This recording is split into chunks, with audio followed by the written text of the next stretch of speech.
Hello, my guest today is Dr. Lyndon Brown, who's the chairman and co-founder of Market Culture, an organisation with offices both in the US and in Australia, focusing on bringing customer centricity to organisations. Welcome, Dr. Lyndon Brown. Thanks very much, Peter. Now, Lyndon, I sent you a copy of my research report where we looked into 185 B2B organisations, and we reviewed the relationship between their customer centricity in terms of their sales and marketing teams and the financial success of the organisation. What did you make of that research?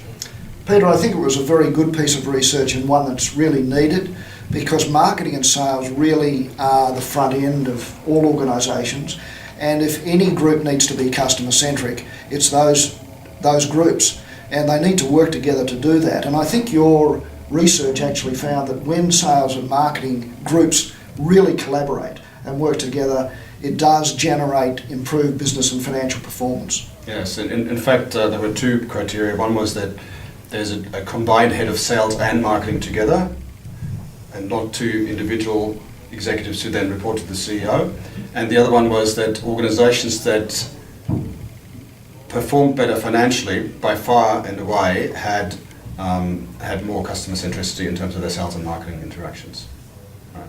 Now, you have a methodology to assess an organisation's market centricity, and I think it's 8 criteria by which you do That's that. right. Now, when organisations take that measurement to basically baseline where they're at in their customer centricity, where do they usually apply it first once they know where they stand? Look, I think that the application that we like to try with first is the senior leadership. Right. Because the senior leadership really has and should have a view on culture in the organisation. And we're finding now that if you want to engage the senior leadership, you can start talking about culture. Right. It's a top of the mind issue for most organisations around the world. And so start with the senior marketing and salespeople, but also bring in heads of other functions so that the leadership team have a similar mindset as to what you've actually found to be important in collaborating between sales and marketing and business performance. So I think start there. Okay, so bring in the senior leadership team, then let it percolate through the organisation so that you have the top aligned and agreed, and then it's more consistent in implementing the change. I think that's very important, because the senior leadership really set the tone on what is expected behaviour in the business and what is the expected relationship that all individuals and departments should have with customers. So the walk, the talk, the role modelling is fundamental. That will then enable you to really start to embed that sort of thinking and behaviour deep down in the organisation, and particularly deep down in marketing and sales. Okay, so speaking of marketing and sales, do you find that that's kind of the, by their very nature, they're customer focused, both sales and marketing, or at least they should be, and so do you find that that's a good place to start when you want to bring an organisation towards customer centricity?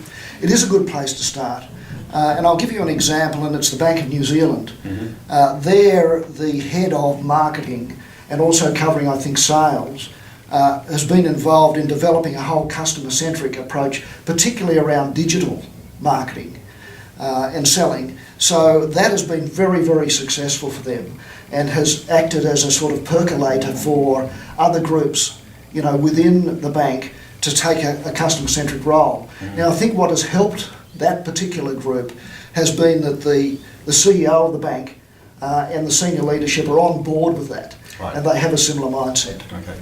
Does it also help with the finances? I mean, if sales and marketing do a better job, then it should mean more sales and better profits, and that then can fund other rollouts of the method and the implementation of the market culture methodology? It does, and I think, the thing that marketing and sales need to do is they need to let the CFO, head of the finance function, know what sort of impact we're having when we're retaining customers, when we're getting, average revenue higher for customers, and they become advocates. What's the dollar value involved in that? What's the growth rate that comes out of that? And they can measure that. Yeah, and do you help them to measure that?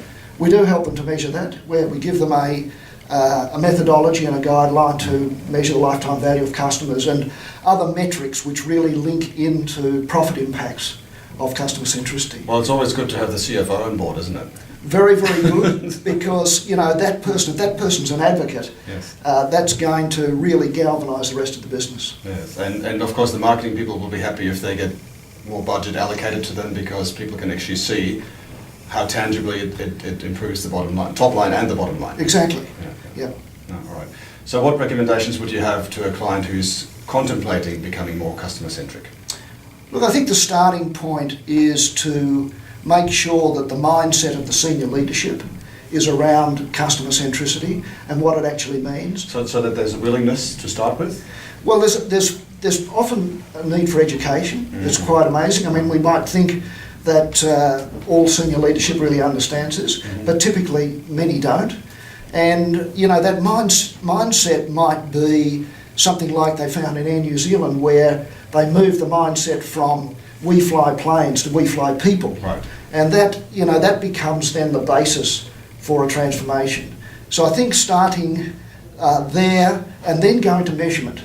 I think measurement is so important because it creates tangibility, it creates focus, it creates targets and goals that you can actually work towards. Yeah, there's the old saying that you can't manage what you can't measure, so it makes perfect sense to maybe baseline the status quo, and then you have something that you can improve on. Exactly. Yeah, that makes total sense to me. Thank you, Dr. Lyndon Brown. It was nice talking to you today. Great pleasure. Thank you. Well,